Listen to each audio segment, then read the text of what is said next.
اچھا بھائی، خود سے کم سن لڑکا پسند آ گیا، والدین نہیں مان رہے، کیا کروں؟ خاتون کہہ رہی ہے کہ کوئی لڑکا ان کو کم عمر پسند آ گیا ہے۔ کتنا کم عمر ہے؟ گود لیا ہوا ہے کسی نے؟ اب پسند ناپسند کا تو آج کل کوئی معیار ہی نہیں ہے، کوئی بھی کسی پہ بھی دل آ جاتا ہے۔ ماں باپ دیکھتے ہیں کہ یہ پسند کے قابل بھی ہے یا نہیں ہے۔ اب بہت کم سن لڑکا ہے، وہ سنبھال پائے گا کہ نہیں سنبھال پائے گا آپ کو؟ عشق کا بھوت 4-6 دن میں اتر جاتا ہے۔ شوہر میں اور بوائے فرینڈ میں فرق ہوتا ہے۔ شوہر کا کام ہے ذمہ داری اٹھانا، سنبھالنا، تو وہ میچور لڑکا کر سکتا ہے یہ آپ سے عمر میں جو بالکل زیادہ کم ہے۔ تو میں نہیں کہہ رہا کہ یہ غلط ہے، والدین کو چاہیے اس لڑکے سے ملیں، دیکھیں اگر یہ رسپانسبل ہے، کچھ ذمہ داریاں اٹھانے کے قابل ہے تو کر دیں شادی، کیا جا رہا ہے اس میں؟ ہمارے نبی صلی اللہ علیہ وسلم کی پہلی شادی ہوئی 15 سال آپ سے عمر میں بڑی تھی، وہ 40 سال کی تھی نا، تو 15 سال عمر میں بڑی تھی حضرت خدیجہ، تو اس میں کوئی حرج نہیں ہے۔ لیکن میں یہ نہیں کہوں گا آپ کو کہ ابا اماں کی مرضی کے بغیر آپ کر لیں، کیونکہ لڑکیاں یا خواتین میچور نہیں ہوتی ہیں۔ ماں باپ جو ہے، خاص طور پہ ماں بھی نہیں، شریعت نے اس پہ باپ کو ولی بنایا ہے، تو ایسے موقع پہ باپ کا فیصلے کو ویلیو دینی چاہیے۔ ہاں، باپ کو چاہیے کہ لڑکے میں کوئی خرابی نہیں ہے، صرف عمر کم ہے اور ذمہ دار آدمی ہے تو کر دیں، پھر عمر کا فرق نہ دیکھیں۔ میں نے ایسی شادیاں بھی دیکھی ہیں، اپنے زمانے میں دیکھی ہیں، جب ہم چھوٹے تھے، بڑی عمر کی خواتین کی شادی نوجوان لڑکے سے ہوئی، وہ لڑکے اور لڑکی ایک دوسرے کو پسند کرتے تھے، ہو گئی شادی، آج اب تک ماشاءاللہ 20-25 سال ہو گئے، اچھی زندگی گزر رہی ہے ان کی۔ تو یہ ہم لوگوں میں یہ چیزیں ہندوؤں سے اور غیر مسلموں سے آئی ہیں کہ یہ اتنا لڑکا کی عمر اتنی ہو اور لڑکی کی عمر اتنی ہو، اور پھر یہ خاندان ہو، اور یہ ایسا نہیں ہے۔ صحابہ میں، تابعین میں ہم دیکھتے ہیں بڑی عمر کی خواتین کی کم عمر لڑکوں سے اور کم عمر مردوں سے نکاح ہوتا تھا، بڑی عمر کے مردوں کا کم عمر عورتوں سے نکاح ہوتا تھا، اور وہ بڑے کامیاب چلتے تھے نکاح۔ جہاں دونوں ایک دوسرے کو پسند کرتے ہیں، شادی ہو جانی چاہیے بس۔ باقی اس میں دوسری خرابیاں بعض دفعہ ہوتی ہیں، تو وہ پھر ابا کو چاہیے دیکھ لیں، کوئی خرابی اگر کوئی نہیں ہے، صرف عمر کا ہی فرق ہے تو پھر کر دیں۔ لیکن اگر اور بھی کوئی مسئلہ، صرف عمر کم نہیں ہوتی، بعض دفعہ اور بھی دیگر کچھ مسائل ہوتے ہیں، پھر ابا کی ماننی چاہیے۔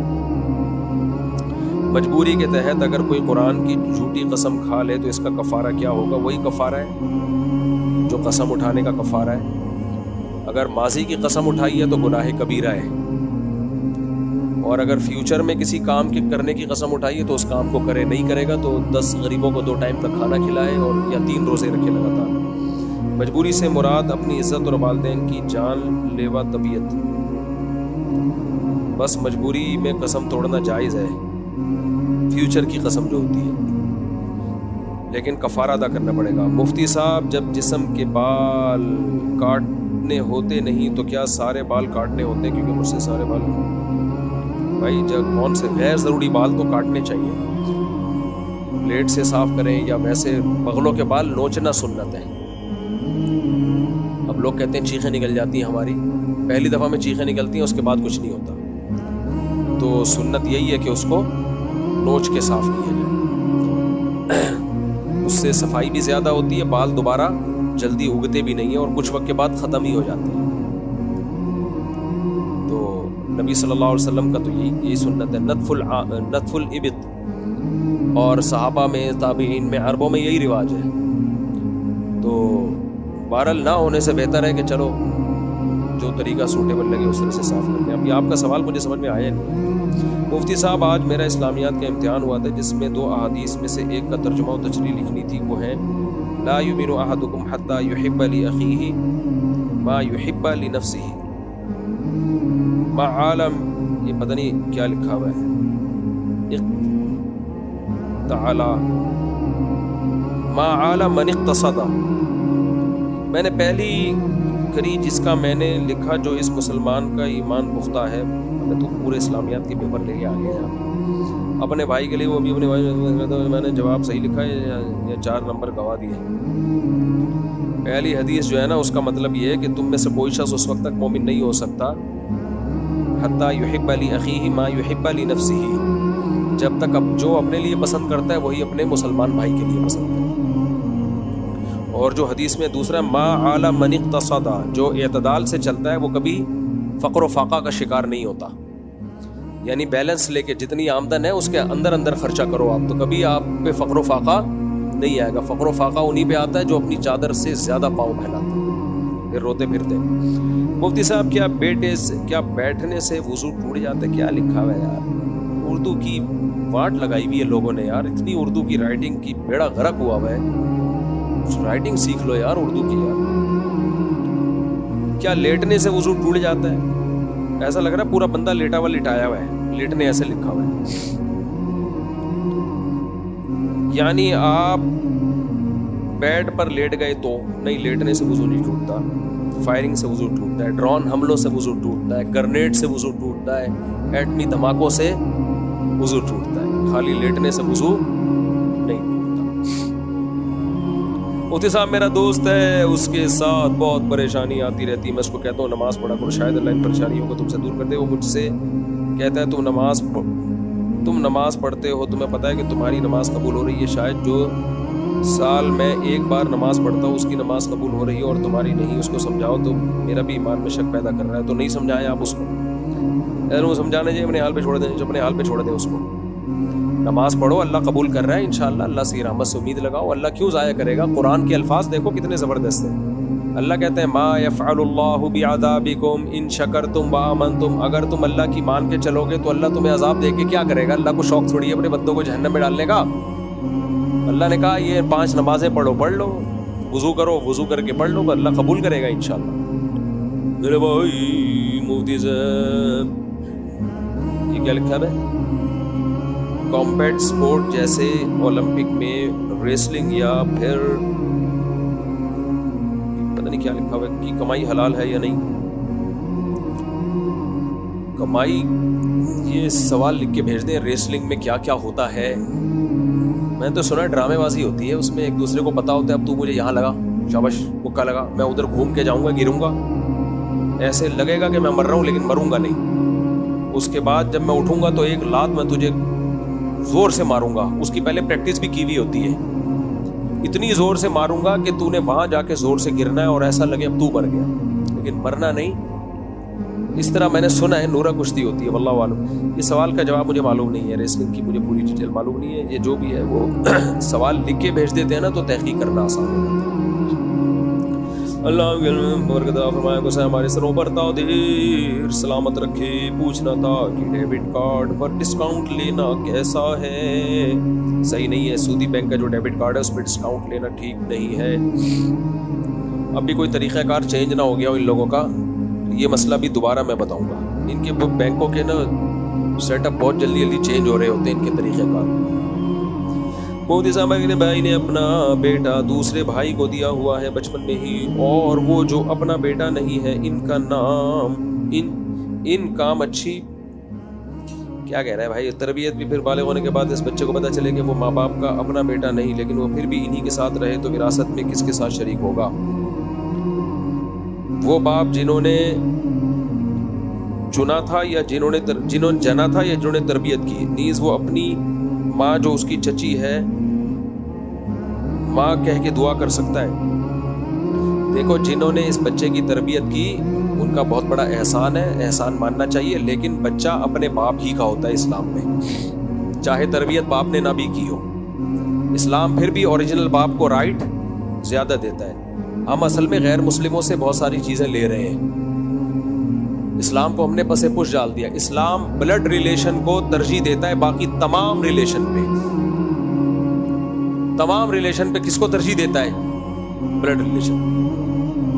وَأُولُو الْأَرْحَامِ بَعْضُهُمْ أَوْلَىٰ بِبَعْضٍ فِي كِتَابِ اللَّهِ. اللہ کہتے ہیں جو رشتے ہیں نا خونی رشتے وہ اللہ کی نظر میں سب سے پہلے ہیں. تو باپ کا رشتہ چچا سے زیادہ بڑا ہوتا ہے. تو اس بچے کو چاہیے بالغ ہونے کے بعد اپنے باپ کے ساتھ صلہ رحمی کرے. ولدیت میں باپ ہی کا نام ڈلے گا ساری زندگی چاہے کوئی بھی پالے.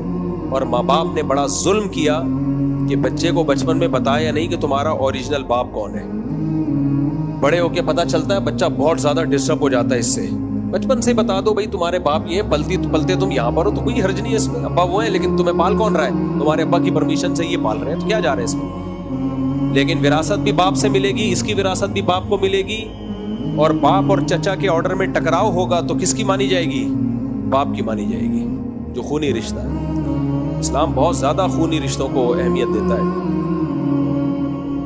مفتی صاحب میں ڈیفینس سے ہوں نماز پڑھنے کے لیے. میں نے آپ کا ایک کلپ سنا جس میں آپ نے کہا فرمایا کہ جو امام مشرکانہ خیالات ہوں جیسے مثلاً رسول صلی اللہ علیہ وسلم کو حاضر ناظر جانتا ہے اور ان سے مدد طلب کرتا ہے، اس طرح کی بات آپ نے کی تھی، تو یہ تو تقریباً تمام ہی بریلوی مسلک کی مسجدیں ان میں یہی ہے، تو پھر اس کا مطلب ہے کہ بریلوی مسلک کی مسجدوں میں نماز امام کے ساتھ نہیں پڑھ سکتے ہم. نہیں، بریلویوں میں تمام لوگوں کا یہ عقیدہ نہیں ہے. ان میں کچھ معتدل بھی ہیں جن کا یہ عقیدہ نہیں ہے کہ نبی ہر جگہ موجود ہے، ہر جگہ حاضر ناظر ہے، ہر چیز کا اللہ نے آپ کو علم دیا ہے. تو یہ تمام بریلویوں کا عقیدہ ہے نہیں. ہمیں کیسے پتہ ہمیں کیسا، جب آپ کو نہیں پتہ چل رہا تو مجھے کیسے پتہ چلے گا؟ تو آپ نے تحقیق کرنی ہے نا. ٹھیک ہے، کچھ چیزیں ایسی ہوتی ہیں لوگ کہہ رہے ہیں ہمیں پتہ نہیں چل رہا، وہ سمجھ رہے ہوتے ہیں کہ مفتی صاحب کو پتہ چل رہا ہے. لوگ آگے پوچھتے ہیں مفتی صاحب ایک رشتہ آیا، مجھے پتہ ہی نہیں چل رہا کہ یہ لڑکی ٹھیک ہے کہ نہیں ہے. تو میں کہتا ہوں جب تجھے پتہ نہیں چل رہا تو مجھے کہاں سے پتہ چلے گا؟ میں تو جانتا ہی نہیں اس کو. یہ جو بچے کا مسئلہ آپ نے بتایا، اس کا وہ کلپ بنے گا؟ کیڑا بچہ؟ یہ جو لے پالک بچے کا مسئلہ آپ نے بتایا، کلپ بنا دیں گے بھائی، کلپ بنا دو یار بچے کا. تفصیل ہے پچھلے ہفتے میں نے زیادہ ڈیٹیل سے بنایا، اس کے کلپ بنا دو، وہ نیٹ پہ چل جائے گا انشاءاللہ. وہ ہمارا انڈیا میں جو چینل بند ہوا تو ابھی انڈیا کے لیے کون سا چینل کھولا ہے؟ اچھا، ہمارا انڈیا نے چینل ہی اڑا دیا ہے. مفتی زیادہ تر تو ہمارے لوگ پاس ہوتے ہیں. چلو ملک کے لیے اتنی قربانی تو بنتی ہے. مفتی صاحب، انڈیا سے جنگ میں فتح حاصل ہوگی تو ان کی عورتیں باندی کہلائیں گی یا پھر ان سے 4 شادیاں کر لیں؟ اور باندی کون کہلاتی ہے، کن کی ہوتی ہے؟ انڈیا کی جنگ میں انشاءاللہ فتح ہمیں حاصل ہوگی، لیکن ان کی عورتیں باندی نہیں کہلائیں گی. باندی پہلے زمانے میں ہوتی تھی، جنگ میں جو عورتیں قبضے میں آتی تھی، کیونکہ پوری دنیا میں ایگریمنٹ تھا. اب پوری دنیا میں ایگریمنٹ یہ ہے کہ کوئی کسی کی عورت کو باندی نہیں بنا سکتا، نہ غلام بنا سکتا ہے نہ باندی. تو اسلام نے معاہدوں کی پابندی کا حکم دیا ہے، لہٰذا اب نہیں ہو سکتا. السلام علیکم مصطفیٰ. وعلیکم السلام، کیا نام ہے؟ ٹھیک ٹھاک. اللہ کا شکر. مفتی صاحب، وہ جو مارشل آرٹس والا سوال آیا تھا ابھی آپ کے پرچی پہ، اچھا، مارشل آرٹس والا کہ اس کی کمائی جائز ہے، یہ جیسے محمد علی وغیرہ باکسنگ لڑتے ہیں، ان کے حساب سے مطلب ان کے کپڑے بھی اس طرح کے نہیں ہوتے، اور یہ فیئر لڑائی ہو رہی ہو اگر تو اس طرح اس میں جائز ہے؟ دیکھو، سطر چھپانا بہرحال فرض ہے. مسلمان مرد کے لیے جائز نہیں کہ ناف سے لے کے گھٹنے تک کسی بھی جسم کے عضو کو ظاہر کرے. کھیلوں میں اس کا خیال کیا کرو. مارشل آرٹ تو سیکھنا چاہیے، ہم بھی سکھا رہے ہیں اپنے بچوں کو. جاتے ہیں روزانہ پڑھائی سے جب فارغ ہوتے ہیں تو سیکھ رہے ہوتے ہیں وہ بھی. تو یہ تو صحت مند قوموں کی علامتیں ہوتی ہیں، لیکن لباس ناف سے لے کے گھٹنے تک یہ چھپانا فرض ہے. اس کو کھولنا ظاہر جائز نہیں ہے. انگریزوں پر کو فالو مت کرو، ان کا تو کوئی ہے ہی نہیں نا. چڈے بنیان جو مرضی وہ پہنے، نہیں پہنے تو بھی ٹھیک ہے ان کے. ہم مسلمان ہیں بھائی، ہمیں شریعت نے کچھ حدود رکھی ہے ہماری. باقی آمدن کا اس سے تعلق نہیں ہے کہ کیا پہن کے لڑ رہا ہے. آمدن کا تعلق اس سے کہ جو کام کر رہا ہے وہ بذات خود جائز ہے یا نہیں ہے. مثال کے طور پر ایک مزدور اگر کنواں کھودتا ہے اور اس کو کنواں کھودنے کی اجرت ملتی ہے تو جائز ہے، چاہے وہ پورے کپڑے پہن کے کھودے یا چڈی بنیان پہن کے. اب چڈی پہن کے بھی اگر اس نے کنواں کھودا ہے تو کنویں کی آمدن تو حلال ہوگی نا، اس لیے کہ یہ آمدن چڈی پہننے کی نہیں مل رہی. یہ آمدن کس چیز کی مل رہی ہے؟ کنواں کھودنے کی.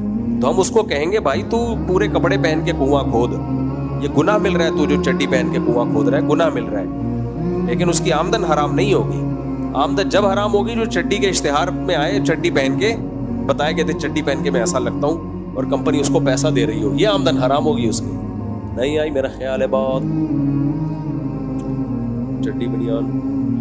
انڈیا نے گزشتہ رات لاہور بندرگاہ میں بندرگاہ کہاں سے آ گئی؟ اچھا، میمز ہیں. انڈیا نے گزشتہ رات لاہور بندرگاہ میں میزائل حملہ کر کے ہمارا لاہور پورٹ تباہ کر دیا ہے. اس کے ساتھ کراچی میں بڑے پیمانے پر تباہی پھیر دی ہے، جس کی وجہ سے کراچی کے لوگ کئی دفعہ مر گئے ہیں. صرف چند گھر بچے ہیں جہاں سے بیٹھ کر لوگ پوسٹیں کر رہے ہیں. انڈیا کا چینل یار اتنا جھوٹ بول رہا ہے نا.